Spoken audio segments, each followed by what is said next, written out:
গর্ভাবস্থার পুরো সময়টি গুরুত্বপূর্ণ, তবে গর্ভাবস্থার শেষের দিকে গর্ভবতী মা এবং পরিবারের কিছু অতিরিক্ত করণীয় রয়েছে যা আজকের ভিডিওতে জানতে পারবেন। হ্যালো ভিউয়ার্স, কেমন আছেন আপনারা? আশা করি আপনারা ভালো আছেন। গর্ভাবস্থার শেষ 3 মাস বা 27 থেকে 40 সপ্তাহকে তৃতীয় ট্রাইমেস্টার ধরা হয়। যারা এপ্রিল, মে এবং জুন মাসে মা হতে চলেছে, ভিডিওটি তাদের জন্য খুবই স্পেশাল। ইতিমধ্যে আপনি গর্ভকালীন 3 ভাগের 2 ভাগ সময় আপনি পার করে ফেলেছেন। এ সময়ে পেটও মোটামুটি বড় হয়েছে, কিন্তু এখানেই শেষ নয়। শেষ 3 মাসে আপনার পেট আরও বড় হবে, সেই সাথে বাচ্চাটা ধীরে ধীরে বেড়ে উঠবে।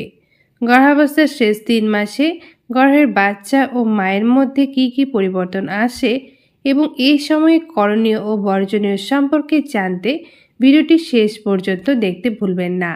ভিডিওটি ভালো লাগলে অবশ্যই একটা লাইক করবেন, আর এখনও যদি এই চ্যানেলের সদস্য না হয়ে থাকেন অবশ্যই চ্যানেলটিকে সাবস্ক্রাইব করে বেল আইকনটি বাজিয়ে রাখুন। তাহলে প্রেগন্যান্সি রিলেটেড যে সকল ভিডিও আপলোড করা হয় সব কিছুর নোটিফিকেশন সবার আগে আপনার কাছে পৌঁছবে। আর যদি ফেসবুক পেজ থেকে ভিডিওটি দেখে থাকছেন অবশ্যই পেজটাকে ফলো করে দেবেন। গর্ভের বাচ্চার প্রথমে যে পরিবর্তন ঘটে সেটি হলো হাড়ের। সাধারণত 7 থেকে 8 মাসে কার্টিলেজ হাড়ে রূপান্তরিত হতে থাকে। এই সময় হাড়ের গঠনে বাচ্চার প্রচুর ক্যালসিয়াম প্রয়োজন পড়ে, তাই পর্যাপ্ত পরিমাণে ক্যালসিয়াম সমৃদ্ধ খাবার খেতে ভুলবেন না। বাচ্চা তার প্রয়োজনীয় সবকিছু আপনার শরীর থেকে গ্রহণ করবে। এ সময় চুল, ত্বক ও নখেরও ব্যাপক পরিবর্তন হয়। 32 সপ্তাহের দিকে বাচ্চা পুরোপুরি দেখতে সক্ষম হয়। এই সময়ে বাচ্চার শরীরে মোমের মতো ভার্নিক্সের আস্তরণ পড়ে, যেটা গর্ভের পানি থেকে ত্বককে রক্ষা করে। এছাড়া বাচ্চার শরীরে লানুগণ নামক পশমের সৃষ্টি হয়, সাথে নখও পুরোপুরি সৃষ্টি হয়ে যায়। ব্রেন, শেষ 3 মাসে ব্রেনে উন্নয়ন সবচেয়ে দ্রুত ঘটে। এই সময়ের মধ্যে চোখের পলক ফেলা, স্বপ্ন দেখা, ব্রেনের মাধ্যমে নিজের শরীরের তাপমাত্রা নিয়ন্ত্রণ করতে শিখে যায়। 37 সপ্তাহের মধ্যে প্রায় সকল বাচ্চার মাথা নিচে নামতে শুরু করে, কিছু ব্যতিক্রম ব্যতীত। দুনিয়ায় আগমনের জন্য বাচ্চাও শেষ সময়ে প্রস্তুত হয়ে যায়। পরিপাকতন্ত্র, গর্ভাবস্থার শেষ সময়ে বাচ্চার দেহে মিকোনিয়াম নামক মলের সৃষ্টি হয়। এই মিকোনিয়াম মূলত রক্তকণা, ভার্নিক্স ও লানুগোর সমন্বয়ে গঠিত।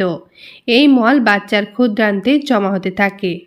পঞ্চেন্দ্রিয়, 29 থেকে 31 সপ্তাহের মধ্যে বাচ্চার পঞ্চেন্দ্রিয় পুরোপুরি সক্রিয় হয়ে থাকে, মানে বাচ্চা স্পর্শ, ঘ্রাণ, শ্রবণ, আলোতে সংবেদনশীলতা অর্জন করে। গর্ভবতীর দেহে পরিবর্তন, ভিতরে সক্রিয় একটি বাচ্চা। বৃহদাকার পেট সহ গর্ভবতীর দেহেও আসে নানা পরিবর্তন। আসুন জানি পরিবর্তনগুলো। পেট ব্যথা, পেটের চামড়া হঠাৎ টানলে যেমন পেটে ব্যথা লাগে, ঠিক তেমনি খুব ধীরে ধীরে পেট যেহেতু বড় হচ্ছে তাই সেখানে একটা টানটান অনুভূতি সৃষ্টি হয়, যা ব্যথা হিসেবে আপনি মনে করেন। হালকা এই পেট ব্যথার সাথে আপনাকে মানিয়ে চলতে হবে। বুক জ্বালা পোড়া, গর্ভকালীন শেষ সময়ে আপনার জরায়ু, পাকস্থলী ও তার উপাদানগুলোকে উপরের দিকে চাপ দিতে থাকবে, যার ফলে সৃষ্ট গ্যাসে আপনার বুকে জ্বালাপোড়া হতে পারে। জ্বালাপোড়া বেশি হলে ডাক্তার দেখিয়ে হালকা কিছু ওষুধ সেবন করতে পারেন। সংকোচন প্রসারণ, সন্তান প্রসব প্রক্রিয়ার প্রস্তুতি হিসেবে আপনার জরায়ুতে থেমে থেমে সংকোচন প্রসারণ হবে, যেটা আপনার কাছে ব্যথা হিসেবে মনে হতে পারে, তবে এটি স্বাভাবিক ঘটনা। ভ্যারিকেজ ভেইন, অনেক গর্ভবতীর শেষের দিকে ভ্যারিকেজ ভেইন দেখা দেয়। মূলত রক্তবাহী নালী এ সময়ে বাইরে দৃশ্যমান হয়ে উঠতে পারে। দেখতে একটু অদ্ভুত হলে এটি স্বাভাবিক। মূলত রক্ত প্রবাহ বেড়ে যাওয়ার কারণে এমনটা হচ্ছে, তবে সন্তান প্রসবের পর এমনিতেই ঠিক হয়ে যাবে। ফাটা দাগ, ক্রমবর্ধমান বাচ্চার কারণে পেটের চামড়াতে প্রচণ্ড পরিমাণে চাপ পড়ে, যার ফলে পেটে হয়তো ফাটা ফাটা দাগের সৃষ্টি হতে পারে। যদি চুলকানি অনুভব করেন তাহলে ভেসলিন ব্যবহার করতে পারেন। কোমর ব্যথা, শেষের দিকে কোমর ব্যথা আরও বাড়বে। বাচ্চাকে নরমালে প্রসবের জন্য আপনার নিচের অংশের হাড়গুলোর জয়েন্ট ঢিলে হতে পারে, এর ফলে আপনি খুবই তীক্ষ্ণ একটা ব্যথা অনুভব করতে পারেন। অদ্ভুত স্বপ্ন, প্রথমবার গর্ভবতীরা বাচ্চাকে নিয়ে অনেক দুশ্চিন্তায় ভোগেন। বাচ্চাটা ঠিকমতো প্রসব হবে কিনা, প্রসব ব্যথা সহ্য করতে পারবেন কিনা, বাচ্চারা দুনিয়াতে আসলে ঠিকমতো লালন পালন করতে পারবেন কিনা, এরকম চিন্তায় অনেক নারীরাই এ সময়ে অদ্ভুত স্বপ্ন দেখেন। এতে চিন্তিত হবেন না। প্রস্রাবের পরিবর্তন। এই সময়ে গর্ভবতী ব্লাডার যেখানে মূত্র জমা থাকে সেখানে প্রচণ্ড চাপ থাকে, যার ফলে ঘন ঘন প্রস্রাব হতে দেখা যায়। এছাড়া হাঁচি, কাশি বা জোরে হালকা হাসলে আপনার প্রস্রাব লিক করতে পারে। এতে ভয় পাওয়ার কিছু নেই, এটা পুরোপুরি স্বাভাবিক বিষয়। স্তন নিঃসরণ। বাচ্চার দুগ্ধ তৈরির প্রক্রিয়া অনেক আগে থেকেই শুরু হয়, তবে মায়ের বুকে দুগ্ধ তৈরি পুরো প্রক্রিয়া এ সময়ে সমাপ্ত হয়। অনেকের স্তন থেকে ঘন বা পাতলা তরল নির্গত হতে পারে, আবার অনেকের নাও হতে পারে। দুটোই স্বাভাবিক ঘটনা। শেষ 3 মাসে কী করণীয়? গর্ভের বাচ্চার নড়াচড়ার প্রতি খেয়াল রাখুন। শেষের দিকে পেটের জায়গা কম থাকার কারণে নড়াচড়া বেশি করতে না পারলেও তার গতিবিধি নিয়মিত থাকবেই। নড়াচড়া অনেক কমে গেলে সাথে সাথে ডাক্তারকে জানাতে হবে।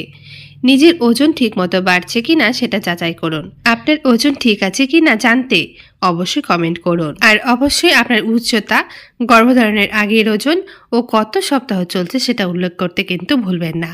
ডাক্তারবাবু নিষেধ না করে থাকলে ঘরের হালকা কাজকর্মের মাধ্যমে সক্রিয় থাকুন। দৈনিক 20 মিনিট হাঁটার চেষ্টা করুন। শেষ ট্রাইমেস্টারে অন্ততপক্ষে 2 বার ডাক্তারি চেকআপে যাওয়া উচিত। 28তম সপ্তাহে এবং 34তম সপ্তাহে ডাক্তার দেখান। আপনার ও বাচ্চার শারীরিক অবস্থা সম্পর্কে এ সময় আপডেট পাবেন। আর অবশ্যই ডাক্তারকে প্রশ্ন করে সব উত্তর জানবেন। আপনার সন্তান কোথায় জন্ম হবে সে বিষয়ে এখন থেকেই পরিকল্পনা করুন। হাসপাতাল কর্তৃপক্ষের সাথে বিস্তারিত আলোচনা আগে সেরে ফেলুন। যদি ঘরে প্রসব করাতে চান তাহলে প্রশিক্ষিত দায়ের খোঁজ রাখুন এবং দরকারি মুহূর্তে কোনো ডাক্তারকে কল করবেন সেটাও কিন্তু জেনে রাখতে হবে। প্রসবের সময় অনেকেই হঠাৎ রক্তের প্রয়োজন হতে পারে, তাই আপনার গ্রুপের কমপক্ষে 3 জন রক্তদাতার খোঁজ রাখুন। সাথে সাথে অর্থনৈতিক বিষয়ে আগে প্রস্তুত থাকুন। খাওয়া দাওয়া আগে থেকে যেমনটা করছিলেন তেমনটাই চালিয়ে যান। খাওয়ার অরুচি থাকলে ডাক্তারের পরামর্শ নিন। সাধারণত 40 সপ্তাহে একটি গর্ভকাল পূর্ণ হয়, কিন্তু 37 সপ্তাহ পর যে কোনো সময় আপনার প্রসব হতে পারে। সেই অনুযায়ী কিন্তু মানসিক প্রস্তুতি রাখুন। শেষ 3 মাসে বর্জনীয়। ভারী যে কোনো কাজ বা ব্যায়াম এড়িয়ে চলুন। অ্যালকোহল, অতিরিক্ত চা, কফি, সিগারেট থেকে দূরে থাকুন। আপনার পরিবারে কেউ সিগারেট পানে অভ্যস্ত থাকলে তার মুখের গন্ধ থেকে দূরত্ব বজায় রাখুন। ডাক্তারি প্রেসক্রাইব ছাড়া কোনো রকম কোনো ধরনের ওষুধ খাবেন না। কাঁচা অথবা মাছ, মাংস, কাঁচা দুধ এড়িয়ে চলুন। দূরপাল্লার ভ্রমণ করতে যাবেন না। ক্রমবর্ধমান পেটের কারণে আপনার ওজনের ভারসাম্য পরিবর্তিত হবে, তাই পড়ে যাওয়া থেকে নিজেকে সতর্ক রাখুন। দরকার হলে কারো সাহায্য নিন। অনেক নিয়মকানুন মেনে চলা, শারীরিক নানা পরিবর্তন, ব্যথা, অসংখ্য বিধিনিষেধের বিনিময়ে একটি সুন্দর সুস্থ সন্তান পেতে চলেছেন। এই ভেবে হাসি খুশি থাকার চেষ্টা করুন। পরিবারের সবার উচিত গর্ভবতীর জন্য সুন্দর পরিবেশ বজায় রাখা। আশা করি ভালো থাকবেন আর একটি সুন্দর সুস্থ সন্তানের জন্ম দেবেন। তাহলে আজকের ভিডিওটি এই পর্যন্তই থাকলো। কেমন লাগলো ভিডিওটি অবশ্যই কমেন্টে জানাবেন। এছাড়াও যদি আপনাদের মনে কোনো প্রশ্ন বা মতামত থাকে অবশ্যই কমেন্ট করবেন। দেখা হবে নেক্সট কোনো ভিডিওতে। সবাই ভালো থাকবেন, সুস্থ থাকবেন।